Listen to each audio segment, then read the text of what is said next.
ಮನುಷ್ಯಾಗ ಸಿಟ್ಟು ಬರುತ್ತಾ? S, first ನಿಮ್ಮದು ಕಮೆಂಟ್ ಹಾಕಿರಿ, ಬರುತ್ತಾ ಇಲ್ಲ ಅನ್ನೋದು ನಾನು ಆಮೇಲೆ ಹೇಳ್ತೀನಿ. ಫಾರ್ ಎಕ್ಸಾಂಪಲ್ಲು, ನೀವು ಯಾವುದೋ MNC ಕಂಪ್ನಿ ಒಳಗೆ ಕೆಲಸ ಮಾಡ್ತಿದ್ರೆ ನಿಮ್ಮ ಬಾಸು ನಿಮ್ಮ ಮೇಲೆ ಕೂಗಾಡ್ತಾರೆ, ನಿನ್ನ ಕೆಲಸ ಬರೋಲ್ಲ, ಸೊ ಆ್ಯಂಡ್ ಸೊ ಅದು ಇದು ಅಂತ. ಕೂಗಾಡಿದ ಮೇಲೆ ನೀವೇನು ಮಾಡ್ತೀರಿ? ಬಾಸ್ ಮೇಲೆ ಸಿಟ್ಟು ಮಾಡ್ಕೊಳ್ಳಲ್ಲ. ಆ ಸಿಟ್ಟನ್ನ ಎಲ್ಲಿಡ್ತೀರಿ ನೀವು?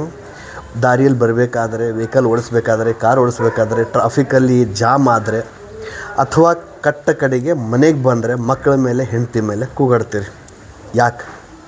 ಯಾಕಂತಂದರೆ ನಿಮ್ಮ ಬಾಸು ನಿಮ್ಮ ಮೇಲೆ ಕೂಗಾಡಿದಾಗ ರಿಟರ್ನ್ ನೀವು ಆನ್ಸರ್ ಮಾಡೋಕ್ಕೆ ಕ್ಯಾಪೇಬಲ್ ಇರಲ್ಲ. ಅದಕ್ಕೋಸ್ಕರ ಆ ಸಿಟ್ಟನ್ನು ಎಲ್ಲಿ ಹಾಕಬೇಕು ಅಂತ ಮನೆ ಮಂದಿ ಮೇಲೆ ನೀವು ಆ ಸಿಟ್ಟನ್ನು ಪ್ರಯೋಗ ಮಾಡ್ತೀರಿ.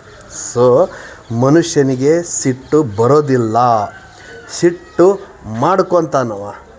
ಸಹಜವಾಗಿ ಸಿಟ್ಟು ಬರೋಲ್ಲ, ಆದರೆ ಆಗಿರೋ ಸರ್ಕಮ್ಟನ್ಸ್ ಮೇಲೆ ಸಿಟ್ಟು ಮಾಡಿಕೊಂಡು ಆ ಸಿಟ್ಟನ್ನು ಇನ್ನೊಬ್ಬರ ಮೇಲೆ ಅಥವಾ ಮನೆಯವ್ರ ಮೇಲೆ ಹೇರೋ ಪ್ರಯತ್ನ ಆಗುತ್ತೆ.